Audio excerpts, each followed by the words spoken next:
Hey guys, thank you for tuning in to Scorpius Tactical. Josh, Matt here, and awkward as ever.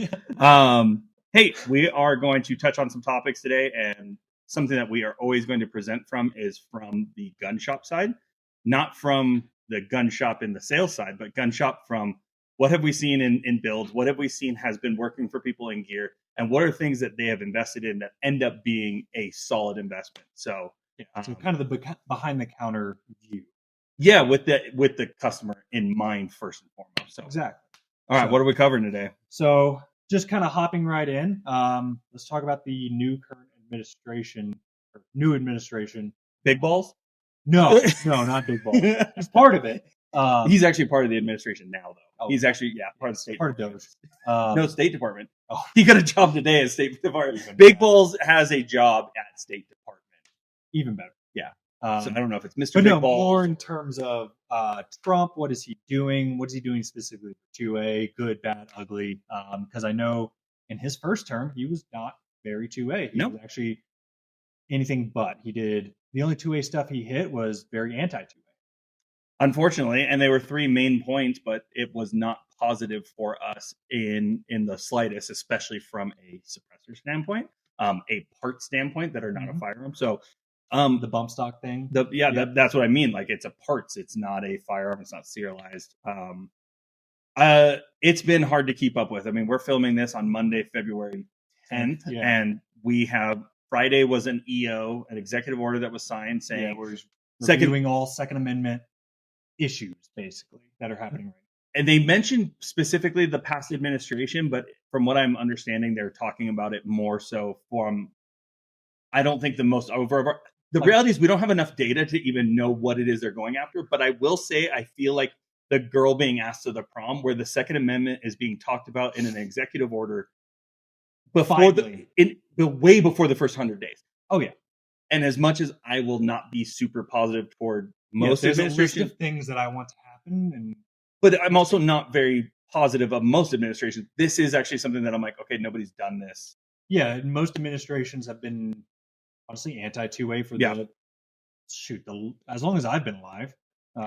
Yeah, I mean, technically, when I was born, I mean, the 80s was not good either. So the reality is, it does feel like we're being paid attention to. The other thing that I saw was that Donald Trump Jr., with his company Field Ethos, which is a magazine for mainly hunting. Don Jr.'s? Yeah. Oh, shoot.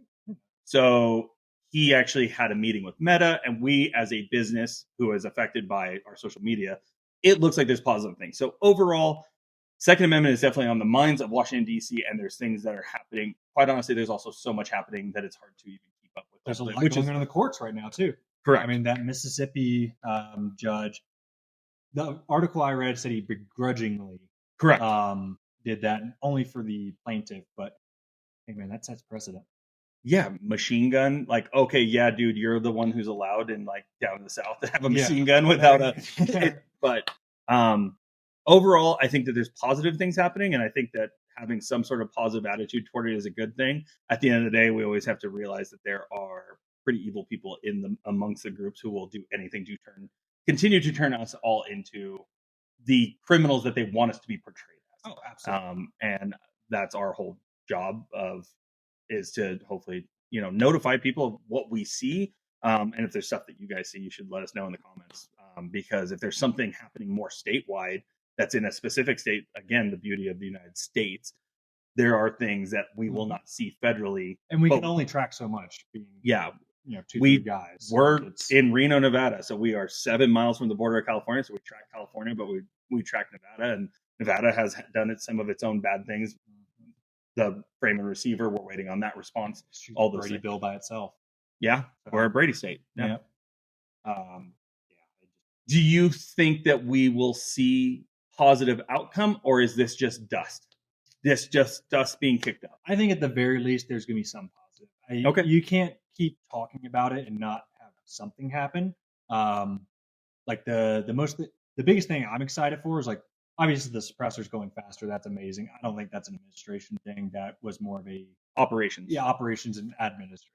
Yeah, administrative. Well, it's actually a tool because they ended up using LexisNexis which is a private company that has all our data, and it made it faster. So it's good. Private party with all our data. Awesome. But we did get suppressors back, like some in less than 24 hours. Which was insane. Awesome. Well, I mean, at the end of the day, right now, what we're tracking is about 85% are getting cleared in 4 to 5 days. Yeah. That is 4 to 5 business. 4 to 5 business days. That's pretty darn phenomenal, considering there's some people who are like, yeah, it took me 13 months. It took me 14 months.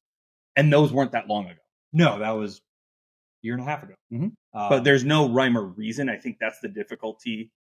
Yeah, because some people have.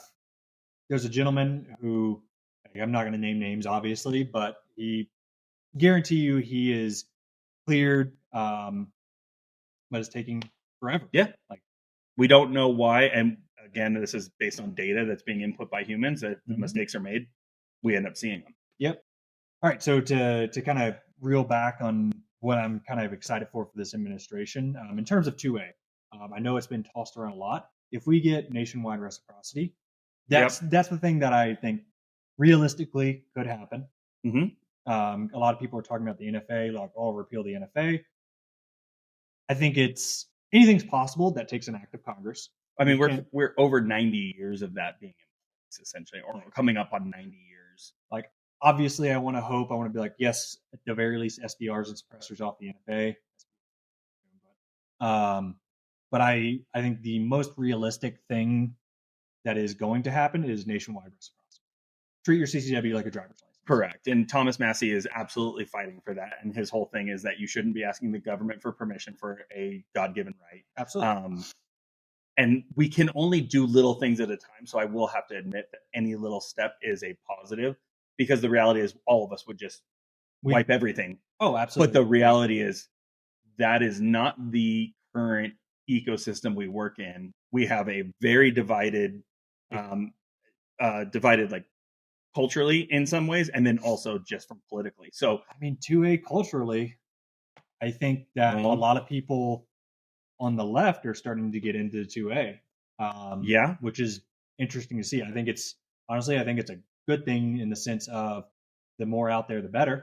I mean, we watched literally on X. This was really close to, I think, either the inauguration or it was in the election. I can't remember, but essentially much more left-leaning, much more anti-gun, saying, I feel like I need a gun. And then the conversation was like, oh, don't buy a like there was literally a conversation of like, what they were linking like T-Rex Arms videos, linking like all these like information videos that we usually would say, hey, go check this out. This is great information. So is this gun culture, whatever, 0.0, 3.0, like, is this now where it's truly everybody? Yeah.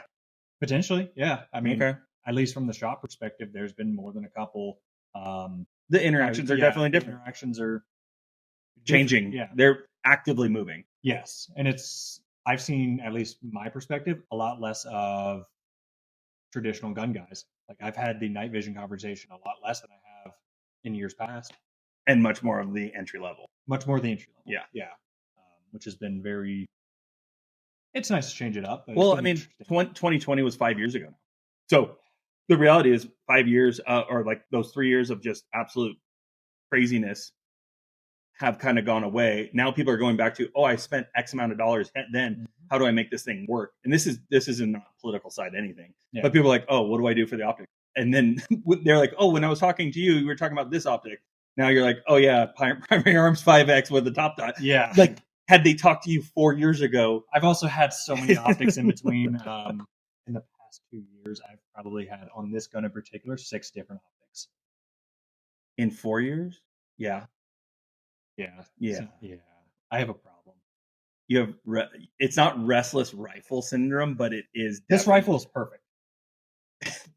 You have an optic issue.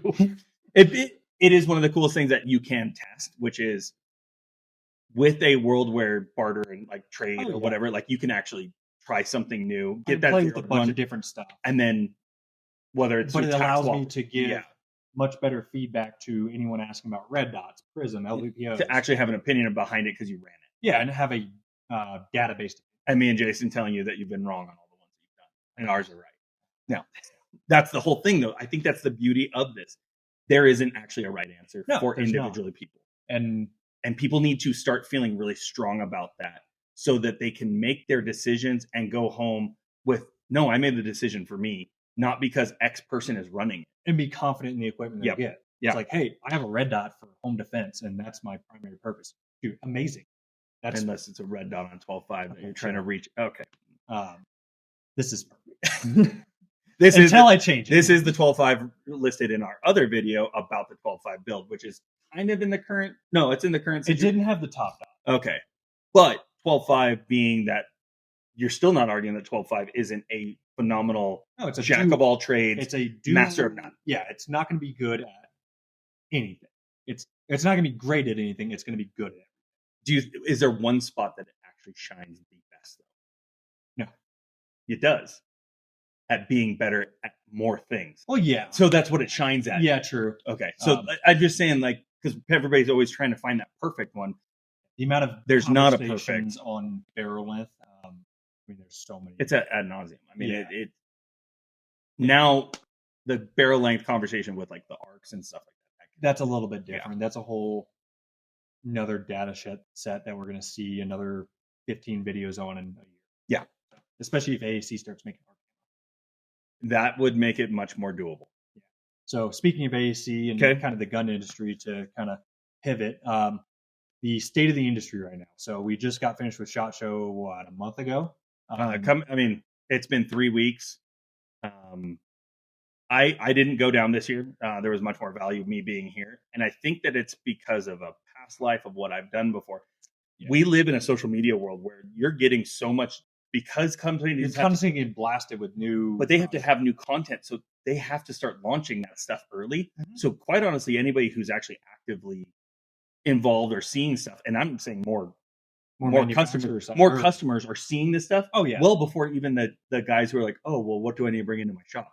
They're behind. We're a little bit nerdy where we're trying to watch all that stuff, but what I found is it wasn't valuable for me to get down there. So state of the industry, I will say there was a lot of I call it Me Too product. It was like, hey, we're going to come out with our product of the same thing. To me, and again, I didn't follow it very closely. I didn't follow SHOT Show insanely closely this year. What I did see, a lot of it just seemed soulless. It seemed, like you said, catch up. It's catch up, it's Me Too, or it's new shiny doodad to the same effect.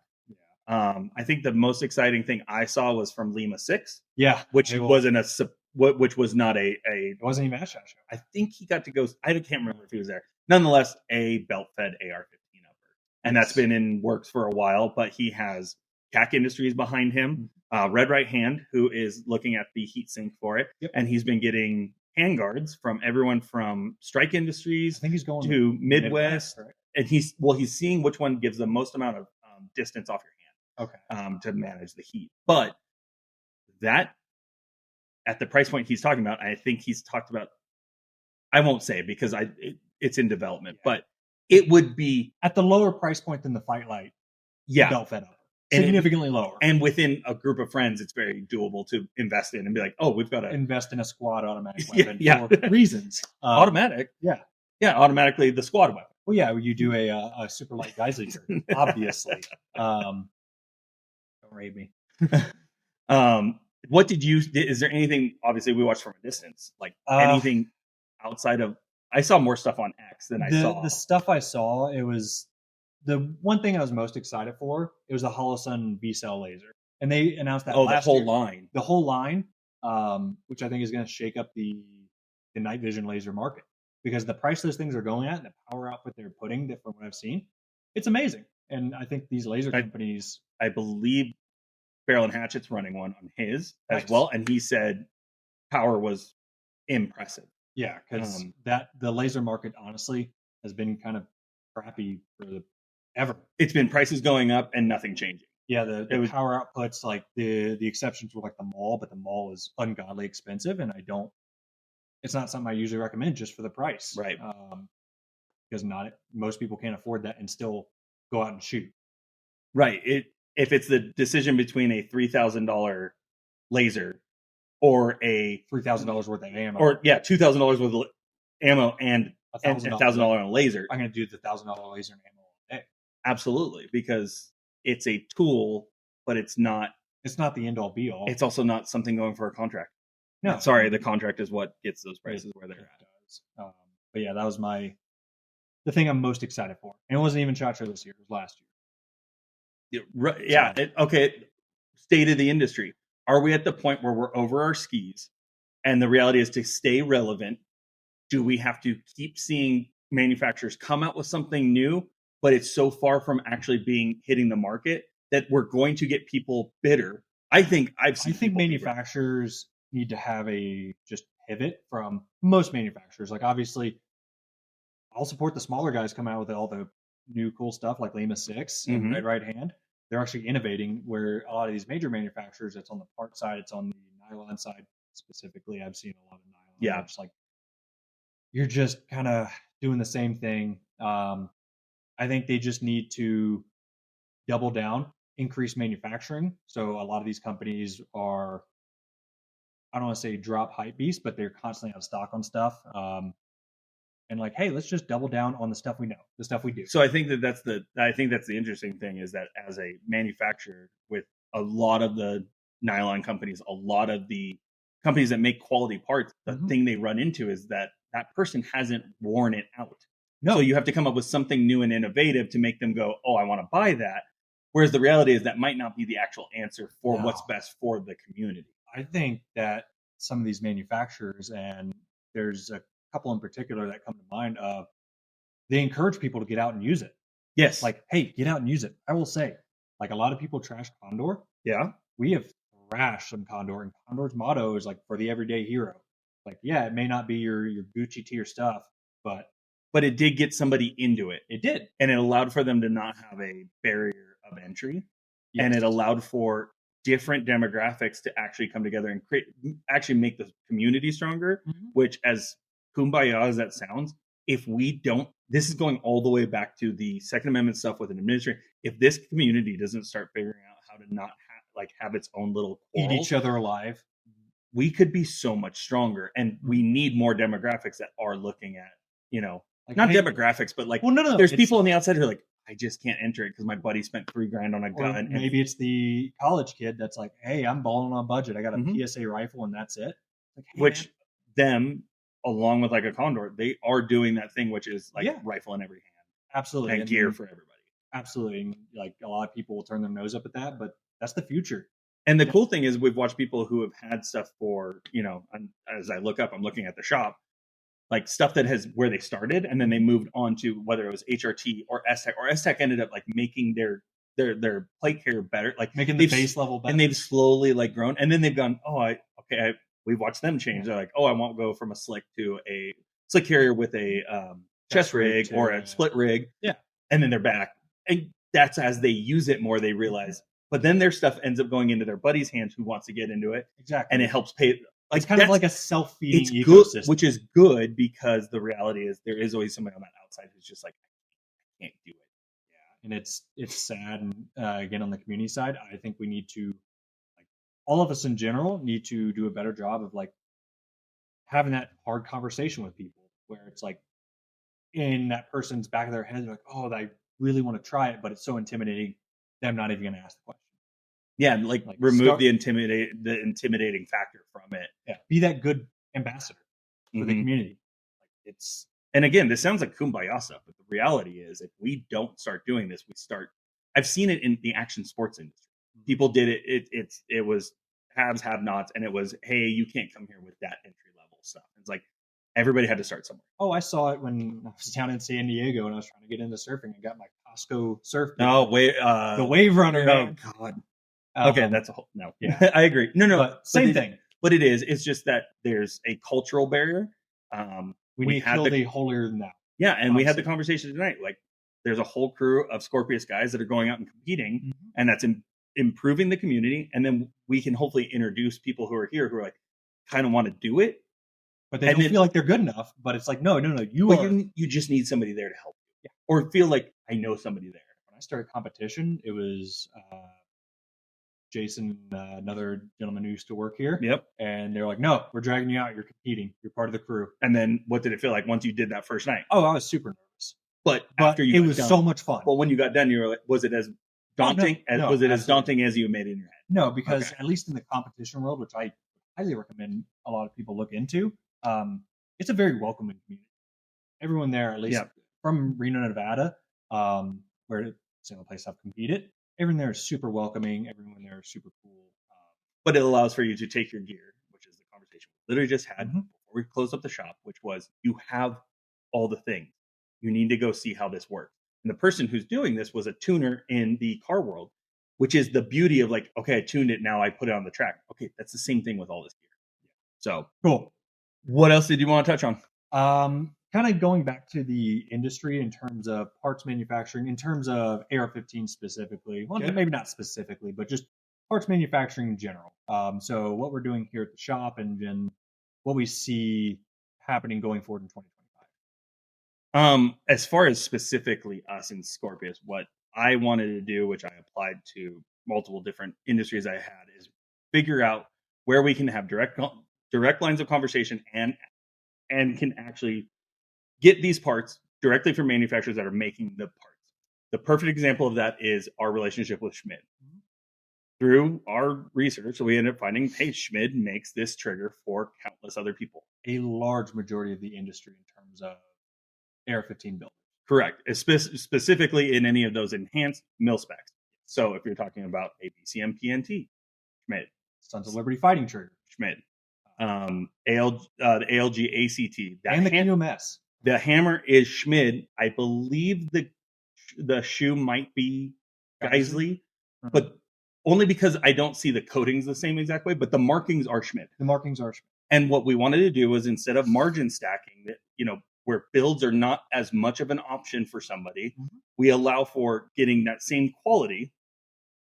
Yeah, you're able to get a good trigger without having to dump $250 for a trigger, where like Geisley's are amazing triggers. Yeah, Ferrari. But hey, like maybe somebody doesn't want to drive that Ferrari at first. Or it's already daunting to start already.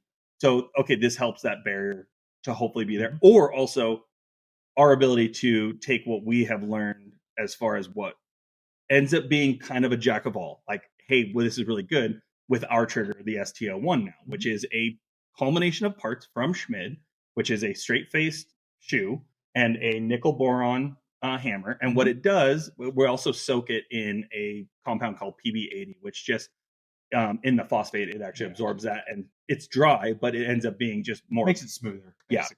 Yeah. And what it was is it gives you, because of the fulcrum point of a straight face, gives you a very, what feels like light pull, but it's definitely still it's a 5-pound trigger. Yeah, 5 pound even. After we did four or five pull tests on it, it was 5 pounds every single time. Yep. And so it allows for a very upgraded trigger without breaking the back, like it's at all. $100 or something like that. I think it's $85. So yeah, we got to do that. Now Schmid has been a great partner in that. I think if we can grow that, that'll be really cool. But it does give you more of that, like the whole idea is like not like working man's, but like duty level. Well, it keeps you rounded out, so you're not dropping all of your money on a trigger, and now you have to have just the worst barrel. Yeah, it allows you to have a good trigger, but I can also get a good barrel and get the system up and running in a much better holistic sense. Yes. In looking at instead of looking at, hey, the gun only costs this much, now we're looking at the whole thing, because if it doesn't work all together, there's no point. And like we always tell people, it's like, it's not just a rifle. It's going to be a rifle. It's going to be optic. It's going to be light, and it's going to be a sling. So it's going to be those abilities for you to, at a minimum, that's what recommend. Like that's where we're going to start with the new guy. So, and for those who have, progressed, this trigger, flat face, at first I didn't always like it, but the angle on that, the amount of purchase area on it, and then how rigid it is with the backing of it, it feels like you can run it really hard, and it doesn't look slim really hard. But it doesn't lock slim like it could be a breaking point. No. Like some of those ones that are like flat face, but there's tossed that gun multiple times since. Yeah, you love throwing your gun. Yeah, well, it can. But back to the industry and the manufacturing side, just to kind of dial it back. Schmid is a great example of trying to go directly to manufacturers, and at least here in the shop, we're kind of you've done a great job of finding those companies that are doing something actually different, but they're actually doing it. Yes, like CAC, another great example. Yep, it's their BCG, the K-Spec. Yep. You're now over 3,000 rounds on it, and have ran it dry for 600 some odd rounds. But CAC, they make insane, like really good quality parts, but they're not doing that margin stacking. So we have had a few people clone this rifle or pistol, I guess, and it's come in significantly less than what I spent for it. We're able to get out and use them. Yeah, they still have a good quality rifle, and you're getting to see those ones that we build shot with you guys when you've gone out. So Absolutely. it's like okay, this is performing the same way. Yes, which the gassing and stuff that we work on is the key to that. No, CAC, between CAC and now Griffin Armament, we now have the ability for good, better, best options, standard, some billet options from CAC or Forge, and then also the ambidextrous. Yes, and it's one of the best priced ambidextrous models on the market, and it's one of the actually most fluid. Like as far as the bolt release, it does not take an immense amount of pressure. It's actually very natural. It is, and like especially with Griffin, I know a lot of guys, me included, kind of turn their nose up at Griffin suppressors for the longest time. I never even looked into them, but now after looking into them, I was like, they actually have a good ecosystem of different style of mounts. So Plan A versus, I know Plan B is all the rage right now, but the Plan A mount, tapered mounts. Yep. Where before we were always the shop of like just do a dead air chemo. Well, we're starting to see the flaws in that come out. And it's because of wearable parts within a detent system that ratchets. Yes. So Griffin, that was what I was getting to, is that Griffin was a much wider player as far as what we could get, but we tested all these parts before we got them in, got to put them together, and then got to shoot the suppressors. And it was like, okay, wait a minute. These aren't ridiculously priced. They're performing really well. And then they do have some upgrades where it's like, oh, this is a taper mount with a dual lock system. If you're really wanting to make sure that you just feel like I'm not having to check if it's walking off, that's an option. It looks a lot like the chemo, and it's got that like. I always assumed it was just like the chemo. No, it literally locks over and then stops it from walking at all. I believe that's the one that just got a contract as well. But with the EcoFlow baffles, which I will say that contract, I'm not going to name who it is, but their requirements for it were insane. It was like a full combat load of 7 mags in 5 minutes. 5 minutes. And no walk. Yeah. So that is. And it's a hard use can, so you can feel like you can actually go and beat it up. It's not, super light. It's not super short, but the EcoFlow baffles allow for not as much gas stacking. So we weren't seeing as much blowback. It just made it a much more pleasant can to shoot as an end user. But we weren't losing the flash signature. No. And so we weren't losing something to gain something. It was like, it kind of made it all around better. Yeah, because that was the kind of problem with the flow through cans. Is it was very nice to actually shoot them, and as a shooter, you didn't get a lot of gas in your face, but or we didn't have to update things to make it work. Yes. So I really enjoy them. I think they're a good fit. So I mean, that is kind of an evolution of the store. I think it's really hard, or it's different for a lot of people to see. Yeah, companies like Aero Precision used to be foundational parts of all here, but we're seeing cracks in the foundation of where some of these manufacturers coming out of COVID. What does the ecosystem look like, and how do we, if we can't supply these parts and they're unobtainium, that's not an option for us. So we had to change where we could actively keep getting stuff, which it makes it harder because we're now direct with a manufacturer, meaning our orders are not just from distribution, but it is allowing for us to get some stuff that everybody's not getting. Yeah, and it allows us to do things where, because one of my biggest pet peeves is kind of the dishonesty in the industry, right? Yeah. So it's certain manufacturers raising the price of their rifles an insane amount by $500 to $1,000, if not more. The brand equity. Yeah, the brand equity. And like, cool if y'all can do that, but I can go through and piece every single part out that you used. And even with your parts, proprietary parts that these companies make, it still comes out to a much cheaper rifle as long as they don't assemble it. And that has always been a huge pet peeve of mine.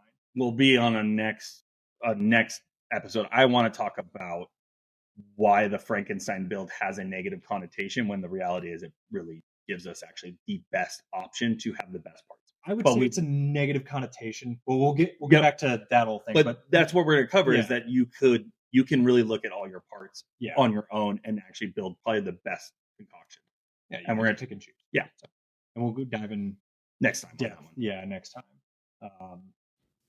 Hey, sorry for the brief interruption, but just wanted to let you guys know that if you enjoy this type of content or any of the content we put out, whether it be long form, educational, or anything else that we do, please do let us know so we continue to put out the stuff that you guys want. And then also, if you do want to support us and help us keep pushing out more and more stuff for you guys, the best way to support us is through the shop. So whether it be online at scorpiustactical.com or in person at our shop in Reno, Nevada, let us help you out with all your firearms and tactical gear endeavors, and we'll hop right back into the podcast.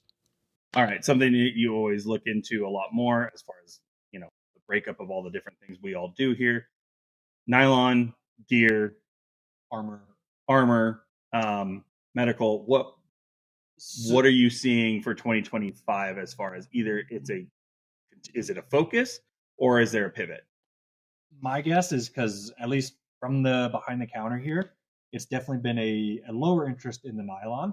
My guess is, because how it usually works with a newer shooter is they come in, they get their rifle, and then they start going out and they start asking the question about the supporting equipment. Mm-hmm. That's really what drives over to the nylon, whether it be chest rig, plate carrier, medical, which is extremely important. So we're seeing a lot of those newer gun owners, at least newer to this style of shooting and platform. So the civilian defense style. Yep. My guess, come summertime or springtime, especially once it starts getting warmer here, even though it's very warm winter. It's been good so far. We've been able to shoot when we normally can. Yes. I think it's definitely going to ramp back up more, especially considering we're already, at least on the political side, we're already seeing protest. Yeah. And that always kind of puts a bug in the back of people's minds. Yeah, I think that was an inconsistency leading into 2020 or even 2016. Now there's been this consistent mode that, like, as something ramps up and we see public protest, that like gear does end up being talked about. Body armor especially. Yeah. I will say, so we all we don't pick the customers, but we'll handle different people, or like different people are attracted to us in here. I've had a lot more some of our older, like, I think it's the gray beard. Yeah, well, no, but like they've been asking serious questions about understanding what is body armor. They're not necessarily buying, but the taboo is being left as far as like, why would I ever need that? And now it's more of a, so if I did need this, what would I need? Which is amazing, because 80s, 90s, early 2000s, having body armor and getting out with the boys and practicing this stuff, even just going out shooting, was extremely taboo. I don't know that anybody paid attention to it until North Hollywood. Quite honestly, nobody had ever seen anything where it was like, oh, wait a minute, what did they have? And that was a whole different thing. Yeah. But body armor has always been a movie, like, oh, that saved him, and they peel it off. Yeah. But then here locally, people have been like, there's now enough people out there that like there's 6 degrees of separation where they're like, I know somebody who owns kit and body armor. Yes, it's common use now. Yeah. And it's one of those things where, because I talk about it all the time, where it's a great item to have for just in case, but it's not just in case. It's a workout thing. It's safety equipment. It's being able to carry your mags. And a lot of people are finally coming around to that idea. And what also is more exciting is just the whole ecosystem as a large umbrella of like, okay, I have my gun, I have my kit. What's next? And that's that community part where it's, hey, me and some friends, we're going to go, you may start by shooting, or honestly, you may just start by making friends. It could be as simple as like just kind of a ruck, or going hiking with your gear, but it starts a conversation and everybody always turns to it. And it's like, okay, why are you doing this? And it's like, oh, well, I used to have this. I think that's the only way that we continue to push the nylon market in the direction, so that it's not just like, oh, military needs were this. It's like people stretching the ideas of like, well, why are we doing that? Oh, well, that was because we always did this, this, and this. Now it's like, oh, this is actually more ergonomic. This is more, or in a civilian context, this makes more sense. Yeah. Whatever context you want that to be, right, in your mind. But it just makes more sense. And like it was Dirty Civilian that said it. Hey, something may not ever happen. We all hope nothing ever happens. But just us having this, us getting out and shooting, us training together, that is a deterrent in and of itself. that has been my conversation from a CCW side, because we have countless people. The most amount of CCWs I think were received in 2020. Absolutely. And so we're at people renewing. The conversation of how often people are like, yeah, I feel safe in that area. I don't carry. And I keep asking people, I'm like, do you think that the people that were at X place when this happened thought they were in a safe place? Because most of the time they were. You can't, it's in cases also, you can't plan for the unexpected. And so there's no way for us to like game plan, like, oh, I see this happening here. I think if we're all something bad's going to happen. It's going to happen here. I'm going to angle myself this way. No, we have to start thinking, well, no, we really don't know when that's going to be. No. And so that's why consistently encouraging CCW carriers like to carry. And if that means that we need to talk about your holster and stuff to make sure that it's comfortable, it's not comfortable. Like carrying, it becomes comfortable, but it's uncomfortable for that person until they work past the discomfort. And that's not necessarily a bad thing. No, because you are carrying a pretty big responsibility at that moment. Absolutely. And it also comes down to lifestyle choices too.